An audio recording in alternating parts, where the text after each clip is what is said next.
Hello, Dr. Rotchford here again in topics in opiate use disorders. I think you'll enjoy this session, whether you're a patient, a family member, perhaps even a colleague or a professional. The topic is the 1, 2, 3s of recovery and helping patients in recovery.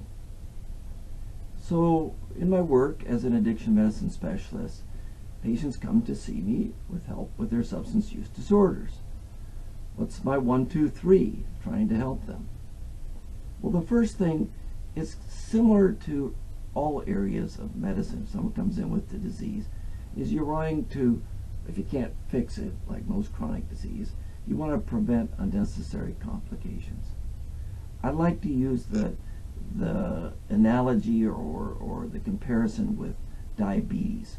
Diabetes, like substance use disorders, is a chronic disease generally and relapsing, and to get the best outcomes you have to keep at it. Same thing with substance use disorders.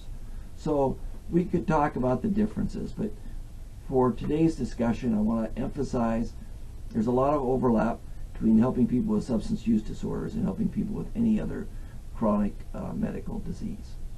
So first thing, someone comes in and they're diagnosed, important to make a proper diagnosis, of course, but once diagnosed, the diagnosis is made, what do? We try to limit any undue complications, any undue suffering or shortening of one's life or the quality of one's life as a result of having the disease. We do that with every disease. So that's the first thing.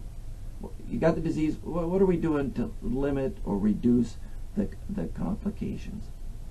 And that's, you could call that a secondary prevention. We're trying to limit the consequences of a disease process. Primary prevention would be trying to avoid the disease in the first place. Now, occasionally, as a pain doctor, I have that privilege to try to get involved in primary prevention. Someone's coming in with a pain disorder. They've just started on opiates. I'm trying to get them off as quickly as possible, recognizing risks for them developing the addiction of an opiate use disorder. And thankfully, sometimes I'm successful at preventing the disease. But for the large part, in my line of work, I'm seeing the people with the disease. And if they don't recognize they have the disease, then a lot of my time is spent kind of helping them come to accept that they have a chronic relapsing disease. And given our culture's attitudes toward addictions and having an addiction or, quote, being an addict, no one likes to hear that word or be associated with those kind of people.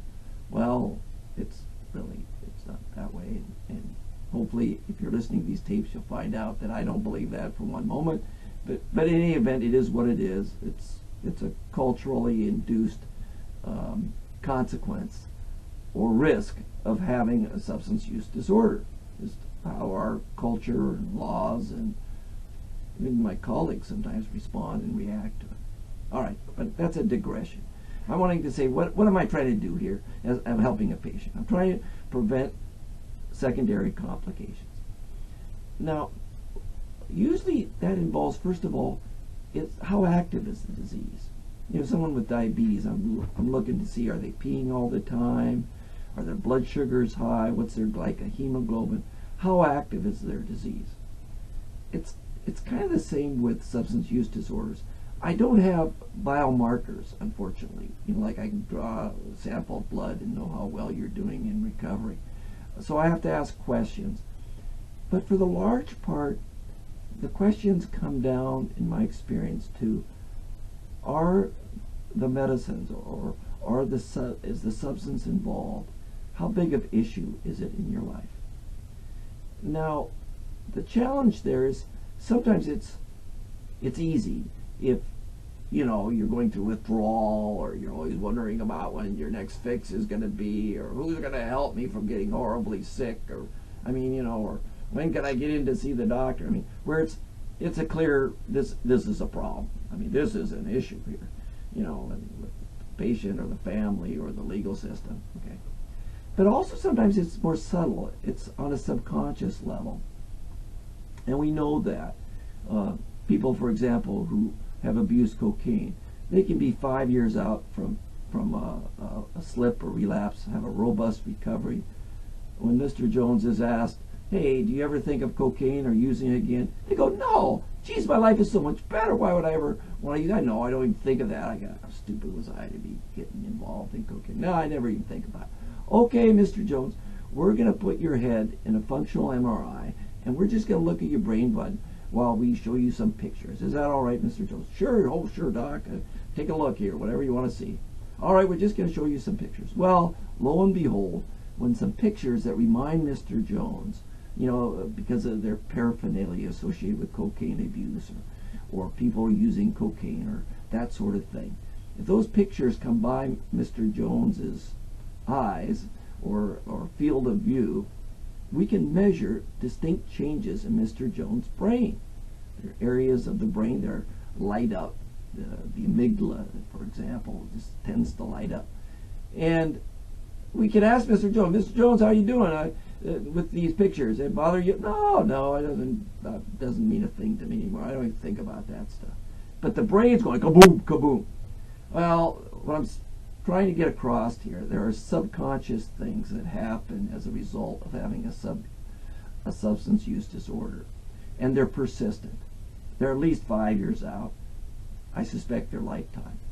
And why do I suspect that? Because we're designed to remember. That's what we humans do well. We survive because we can remember from important things that we've experienced in the past. So why should it be any different with substances that have clearly affected our reward system? Well, of course, it's not going to be different. It's the same thing. So I don't think you're truly cured of the disease unless you get demented. I don't know. Maybe there is a cure. Until, like I said, until we have biomarkers and we can see for sure, I think it's prudent for anyone with a substance use disorder to assume that it's chronic, that it can come back, that even if they don't have any symptoms or immediate signs, there are memories in the old banks. And if those memories are stimulated in the proper context, oh my gosh, the disease can be activated. It's kind of like tuberculosis. I mean, oftentimes quiescent for years, no symptom signs, and boom, it reemerges. So that's what I'm saying as a primary thing for me as a physician to be looking for. Are there indicators, whether overt or subtle, that the medicines are an issue or the substance is an issue for this patient? And my job is to do whatever I can to help it not be an issue, whether create more structure or support. And then, like with diabetics or other disease, I'm looking for complications, whether of the treatment or of the disease process. So, for example, if someone's on opiates, I'm looking, do they have sleep apnea, or are their hormones out of whack? Are these medicines interacting with other substances? Do they have other illnesses that are oftentimes associated with substance use disorders, whether mental health disorders, infectious disease problems that can come up as a result of being exposed to substances, and intravenous drug use and all the rest.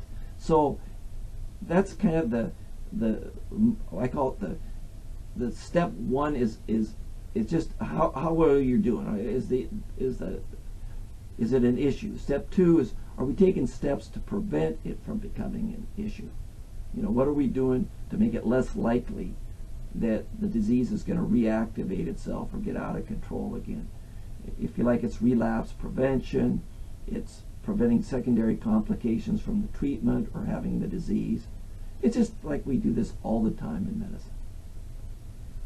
Where it's different, and where I really like this work, is it gets beyond prevention and what I call the disease model. It gets into helping people be more fully themselves, more fully human, meaning their full potential. Yes, I believe, and I think the evidence is overwhelming, that if someone gets into a robust recovery, their life might even be better than what it would have been if they hadn't had the disease. You go, no, that can't be. Sit around enough tables where people are in robust recovery, and you'll hear a lot of gratitude being expressed. along the lines, gee, I'm so thankful I have this disease. The average person goes, what? Are those people nuts? What would want a disease like that? Well, you have to understand what they're getting at as a result of having the disease and learning what it takes to address the disease and get the help and input they needed to address it effectively. Their lives are better. And they look around and they can see that. Their relationships, financial concerns, health, just their ability to enjoy life. I mean, 12-step programs, one of the promises is that the fear of financial insecurity will leave you. That's huge. I'm not there. I can't tell you I'm free of those fears or whatever. But that'd be great, wouldn't it? And I'm not talking about lots of money. I'm just talking about a state of mind where, hey, you're fine. Life's good. So for me to be able, as a physician, to get beyond the disease model, and, I spent a lot of effort at preventing problems and preventing the disease progression and all that. But actually, to have the opportunity to get into the good stuff, like, hey, let's enjoy life. Let's get the most out of it. You can kind of see why I enjoy this work. Anyway, hey, thanks for listening, and thanks for letting me share some of the good news. Till next time.